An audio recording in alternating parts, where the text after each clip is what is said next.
Wrestling's exhausting. And so there's nothing wrong with wrestling with God.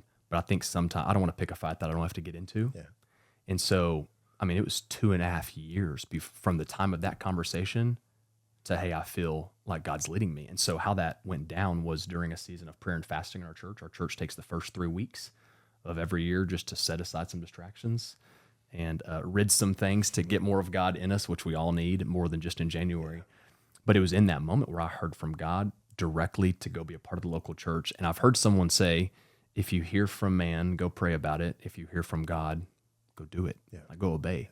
And so there, honestly, Nate, not that it was easy, but there wasn't a ton of wrestling because it had been 2.5 years. I think God had been, through friends like you and through the guy who initially sowed that seed in my heart, Kyle, just God had already begun to soften my heart. So when he planted that seed of now's the time, Yeah. I don't need to pray about that necessarily. I'm going to talk with my wife about it, and we're going to move towards where God wanted us. And being a person on the front row of watching that season, I think you did that very well. And I think for somebody that's coming, and, guys who are listening that are part of the military and thinking about a season of transition that's ahead, what are some recommendations you'd give them about that season? Because I know, especially for guys who've been in for many years, it can be one of the hardest seasons because just like an athlete where you have years and your identity so wrapped up in your performance, it can be very much the same way when they step out of the military. Yeah, well, and I struggled, and I was only in for 7 years.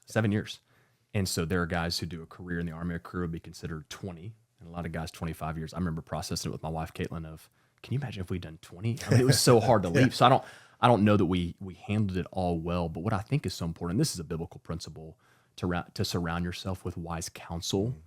It doesn't say a wise opinion because it's so easy to go hunt an opinion that backs up your opinion. Exactly. And so what I think, I don't know if I did it all right, but if I did anything right, I had the right voices in my life, not just affirming where I thought I needed to be going, but challenging some things. I mean, one of my closest friends, in fact, my father said, I don't know if that's the right call. Yeah.